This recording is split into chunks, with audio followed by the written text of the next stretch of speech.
Hello everyone and welcome to instant biology by doctor Neelabh. मैं फिर से आ गया हूँ आपके बीच में एक बहुत ही इंटरेस्टिंग अपॉर्चुनिटी के बारे में आपसे बात करने के लिए। आज जब मैं आपके लिए चीज़ें स्क्रॉल कर रहा था तो मुझे एक बहुत ही इंटरेस्टिंग अपॉर्चुनिटी देखने को मिली।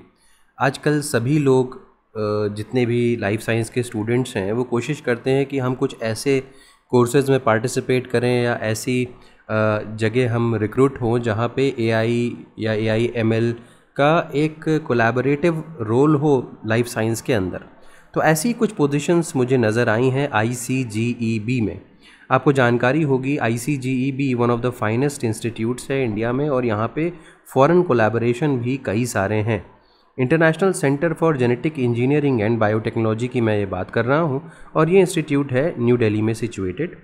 और जैसा कि मैंने बताया कि यहाँ पे कई सारी पोजीशंस आई हुई हैं। एप्लीकेशन फ़ीस कोई भी नहीं है। अपार्ट फ्रॉम दैट यहाँ पे मास्टर्स के स्टूडेंट्स, बैचलर्स के स्टूडेंट्स और तो और पीएचडी के भी स्टूडेंट्स अप्लाई कर सकते हैं। फ्रेशर्स भी अप्लाई कर सकते हैं और सैलरी भी बहुत अच्छी मिल रही है जैसा कि मैं देख पाता हूँ कंपेयर करके बाकी जगहों से। तो चलिए बिना देर किए हुए शुरू करते हैं आज का वीडियो शुरू करने से पहले आपसे एक हम्बल रिक्वेस्ट है कि अगर आपको चैनल पे दिया जाने वाला कंटेंट पसंद आता है तो वीडियो को ज़रूर लाइक करिएगा और चैनल को ज़रूर सब्सक्राइब कर दीजिएगा। आपका सब्सक्रिप्शन ही हमारा मोटिवेशन है और हम कोशिश करते हैं कि अपनी आवाज़ ऐसे स्टूडेंट्स तक भी पहुंचा सकें जिन तक नॉर्मली इन्फॉर्मेशन नहीं पहुंच पाती। चलिए बिना देर किए हुए शुरू करते हैं। सबसे पहले तो ये लिंक देख लीजिए। ये लिंक डिस्क्रिप्शन सेक्शन में भी आपको मिल जाएगा और यहाँ पे डायरेक्टली क्लिक करके आप आ सकते हैं और उसके बाद जो जो प्रोसेस मैं बताता जा रहा हूँ वो फॉलो करिएगा। नीचे स्क्रॉल करते हुए जाएंगे तो यहाँ पे क्लोजिंग डेट इस एडवर्टीज़मेंट की 16 जून है और यहाँ पे आपको ऑनलाइन अप्लाई करना है, मेल के थ्रू ही अप्लाई करना है, तो कोई झंझट नहीं है। एप्लीकेशन को हार्ड कॉपी में सबमिट करने की आवश्यकता भी नहीं है, तो आप फ़ौरन ही अप्लाई कर सकते हैं। जल्दी से देखते हैं। डाउनलोड वैकेंसी का यहाँ पे ऑप्शन है, तो इस पे जैसे ही आप क्लिक करेंगे तो आप एक ब्रोचर डाउनलोड कर पाएंगे। यहाँ पे जैसे ही क्लिक करेंगे तो ये वैकेंसी का नोटिफिकेशन है, आप डाउनलोड कर पाएंगे। मैंने आपकी सुविधा के लिए इसको ऑलरेडी डाउनलोड कर रखा है, तो जल्दी से इसको ज़रा देख लेते हैं। तो यहाँ पे हम आ गए हैं आईसीजीईबी की जो पोजीशंस आई हुई हैं उसके बारे में डिस्कस करने के लिए। ठीक है, तो सबसे पहले तो ये देखिए कि यहाँ पे जो पोजीशंस आई हुई हैं ये positions available at bio foundry ICGEB new Delhi. तो डिपार्टमेंट ऑफ बायोटेक्नोलॉजी के अंडर में यहाँ पे बायो फाउंड्री प्रोजेक्ट के अंडर में कुछ पोजीशंस आई हुई हैं और ये जैसा कि मैंने आपसे बताया था कि ये पेक्यूलियर जो चीज़ यहाँ पे देखने को मुझे मिली वो है AIML guided strain engineering of yeast and E coli. तो आजकल ज़्यादातर जगहों पे इस तरीके का काम शुरू हो रहा है, बट आईसीजीईबी में ये काम बहुत अच्छा चल रहा है। यहाँ पे आर्टिफिशियल इंटेलिजेंस और machine learning guided strain engineering के ऊपर काम चालू हो चुका है यीस्ट और इकोलाई के रेस्पेक्ट में। तो अगर आप इंटरेस्टेड हैं तो इन पोजीशंस में ज़रूर अप्लाई करिएगा। अच्छा, शुरुआत में ये पोजीशंस अभी कॉन्ट्रैक्चुअल हैं, 1 साल के लिए है, लेकिन जैसे जैसे समय बढ़ेगा तो ये एक्सटेंड की जा सकती है। यहाँ पे लिखा हुआ है extended further based on performance and projects tenure. ठीक है, चलिए तो अभी फ़िलहाल के लिए these are temporary project positions whose durations are only up to the tenure of DBT funded project. तो जैसा कि मैंने बताया कि जब तक प्रोजेक्ट है तब तक तो ये चलेगा ही, बट एक्सटेंड होने की भी संभावना है। 1 साल के लिए अभी बताया जा रहा है, उसके बाद ये एक्सटेंड हो सकता है डिपेंडिंग अपॉन की प्रोजेक्ट की परफॉर्मेंस वगैरह कैसी है। अब बात करते हैं प्रोजेक्ट साइंटिस्ट कौन कौन सी पोजीशंस आई हैं। याद देखिएगा आप ये वीडियो लास्ट तक। यहाँ पे बीएससी के स्टूडेंट्स, एमएससी एमटेक के स्टूडेंट्स और पीएचडी के स्टूडेंट्स सभी के लिए कुछ ना कुछ दिया हुआ है। तो सबसे पहले कंप्यूटेशनल बायोलॉजी के लिए पोजीशन है। बहुत सारे स्टूडेंट्स मुझसे कंप्लेन करते रहते हैं कि सर कंप्यूटेशनल बायोलॉजी या बायो इन्फॉर्मेटिक्स की पोजीशंस आप नहीं बताते। तो आज देखिए यहाँ पे प्रोजेक्ट साइंटिस्ट की 5 पोजीशंस आई हुई हैं कंप्यूटेशनल बायोलॉजी में और यहाँ पे जो आपके प्रोजेक्ट इंस्ट्रक्टर रहेंगे वो डॉक्टर दिनेश गुप्ता सर रहेंगे। और यहाँ पे जॉब डिस्क्रिप्शन दिया हुआ है, आप चाहें तो डिटेल में पढ़ सकते हैं कि आपने इस तरीके का कुछ काम किया है कि नहीं। क्वालिफिकेशंस के बारे में बात करूं तो कुछ एसेंशियल क्वालिफिकेशंस यहाँ पे दिए हुए हैं। PhD in bioinformatics, computational biology, systems biology, computer science और related field, strong programming skills, Python, R equivalent और यहाँ पे कुछ कुछ और भी दिया हुआ है, लेकिन हम देख पा रहे हैं कि कम से कम पीएचडी आपके पास ज़रूर होनी चाहिए। ठीक है, और यहाँ पे देखिए आप एक्सपीरियंस नहीं मांगा गया है, यानी कि जो फ्रेशर्स हैं पीएचडी करके जो जस्ट निकले हैं वो भी यहाँ पे अप्लाई कर सकते हैं। अच्छी अपॉर्चुनिटी यहाँ पे है। इसके अलावा डिज़ायरेबल यहाँ पे मेंशन्ड है, जो जो चीज़ें चाहिए हो सकती हैं। अगर डिज़ायरेबल नहीं भी है तब भी कोई प्रॉब्लम नहीं है, आप अप्लाई ज़रूर करें।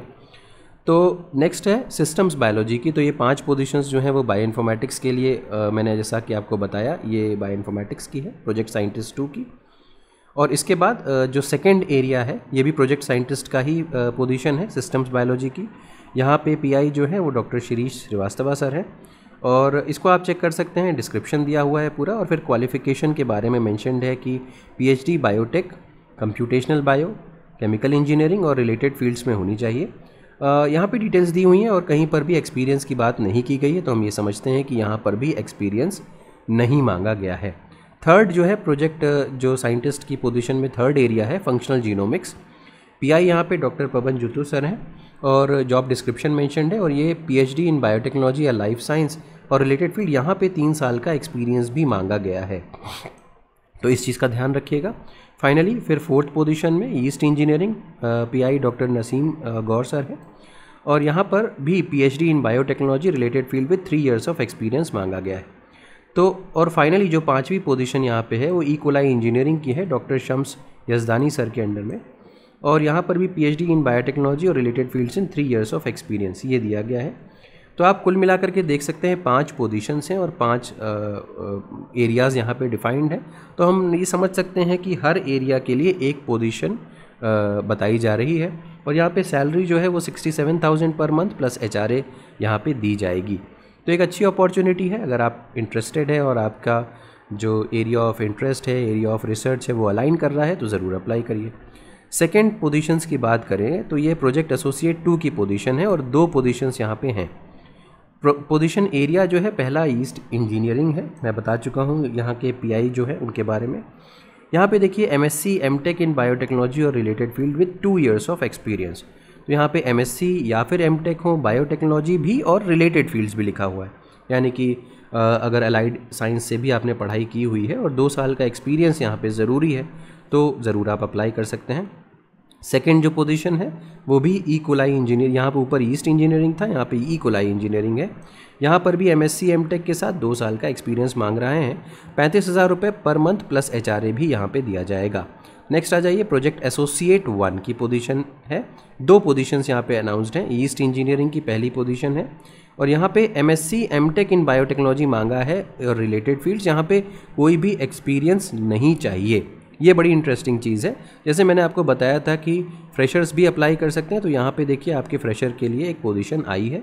दूसरी भी यहाँ पे देखिए ई कोलाई इंजीनियरिंग के केस में भी एमएससी एमटेक इन बायोटेक्नोलॉजी और रिलेटेड फील्ड, यहाँ पर भी आप कह सकते हैं कि कोई भी एक्सपीरियंस नहीं मांगा गया है। 31,000 रुपये पर मंथ प्लस एचआरए यहाँ पे दिया जाएगा। प्रोजेक्ट मैनेजर की फिर अगली पोजीशन है, एक पोजीशन अनाउंस्ड है डॉक्टर रमेश सोंती सर के अंडर में, और पीएचडी इन साइंस और ME MTech with 5 years of experience. तो अगर आपके पास पीएचडी इन साइंस है या एमई एमटेक 5 साल का एक्सपीरियंस है तो आप इसमें अप्लाई कर सकते हैं। मुझे जहाँ तक लगता है कि अगर पीएचडी इन साइंस आपके पास है तो आपका एक्सपीरियंस का क्राइटेरिया वेव ऑफ हो सकता है, मुझे ऐसा लगता है इसको पढ़ करके। अगर एमई एमटेक केवल है तो 5 साल का एक्सपीरियंस भी चाहिए होगा, और यहाँ पे सैलरी बहुत ही कमाल की मिल रही है, 1,25,000 रुपये पर मंथ की कंसोलिडेटेड सैलरी आपको दी जाएगी। बाकी आपको अगर इसमें कोई कन्फ्यूजन हो तो आप इनको मेल करके कंफर्म कर सकते हैं कि ये रिक्वायरमेंट क्या है। एडमिनिस्ट्रेटिव असिस्टेंट एक पोजीशन यहाँ पे अनाउंस्ड है डॉक्टर रमेश सोंती सर के अंडर में, और यहाँ पे 18 बीएससी और बीए इन एनी डिसिप्लिन, मैं आपको बताया था बैचलर स्टूडेंट के लिए भी कुछ ना कुछ यहाँ पे है। 18,000 रुपये पर मंथ प्लस एचआरए दिया जाएगा। फिर आ जाइए टेक्निकल मैनेजर के ऊपर, 2 पोजीशंस यहाँ पर भी अनाउंस्ड हैं। East engineering doctor Naseem Gaur sir के अंडर में, और क्वालिफिकेशन यहाँ पर भी बीएससी और 3rd year diploma in engineering and technology है। फिर नेक्स्ट है position area E coli engineering, maintaining analytical equipments, BSc और 3rd year diploma in engineering and technology, यहाँ पर भी बीएससी की पोजीशन है। तो 20,000 रुपये पर मंथ प्लस एचआरए यहाँ पे दिया जाएगा बैचलर्स के केस में। फाइनली लैब असिस्टेंट की भी एक पोजीशन आई हुई है, यहाँ पर भी बीएससी ही मांग रहे हैं और कोई एक्सपीरियंस की ज़रूरत नहीं है। 20,000 रुपये पर मंथ प्लस एचआरए यहाँ पर भी दिया जाएगा।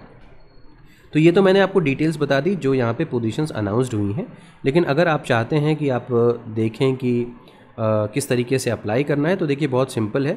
Interested candidates should email their latest CV and cover letter. तो कवर लेटर में आपकी जो भी स्किल्स हैं, पर्टिनेंट स्किल्स हैं, वो मेंशन करना है। इसके अलावा आपको अपना सीवी यहाँ पे डिटेल्ड सीवी भेजना है with detailed description of relevant experience to ICGEB biofoundry@gmail.com with subject application for और नेम ऑफ पोजीशन, यहाँ पे नेम ऑफ PI। तो ये चीज़ें आपको लिख करके ईमेल कर देनी है इस ईमेल आईडी के ऊपर। अगर आप शॉर्टलिस्ट होते हैं तो ये आपको इन्फॉर्म कर देंगे, इंटरव्यू के लिए जो कॉल आएगा वो आपको इन्फॉर्म कर देंगे। क्लोजिंग डेट ऑफ एप्लीकेशन जो है वो 16 जून 2025 है। ठीक है, मैं आपको एक चीज़ और बता दूं कि बहुत सारे स्टूडेंट्स हमसे उड़ान प्रोग्राम के अंडर में क्वेरी करते हैं कि किस तरीके से कवर लेटर लिखना चाहिए, CV किस तरीके से बनाना चाहिए। तो अगर आप भी इन सब चीज़ों में इंटरेस्टेड हैं तो आप हमसे कांटेक्ट कर सकते हैं। हमारा कांटेक्ट डिटेल डिस्क्रिप्शन सेक्शन में आपको मिल जाएगा। आप उड़ान प्रोग्राम इनिशिएटिव के अंदर एक पेड सेशन लेकर के उसमें ये चीज़ें स्किल्स सीख सकते हैं। तो आपका एप्लीकेशन थोड़ा सा स्ट्रॉन्ग ज़रूर होगा और वो स्टैंड आउट कर सकता है बाकी कैंडिडेट्स के कंपैरिजन में। तो ये हो गई सारी की सारी डिटेल्स जो ICGEB में पोजीशंस आई हुई हैं। अगेन ये लिंक आपको डिस्क्रिप्शन सेक्शन में मिल जाएगा। उम्मीद है आज का वीडियो आपके लिए यूज़फुल रहा होगा, और वीडियो पसंद आया हो तो इसे ज़रूर लाइक करिएगा, चैनल को ज़रूर सब्सक्राइब करिएगा, बेल आइकन को ज़रूर प्रेस करिएगा और अपने फ्रेंड्स के साथ ज़रूर शेयर करिएगा। Thank you so much, have a good day.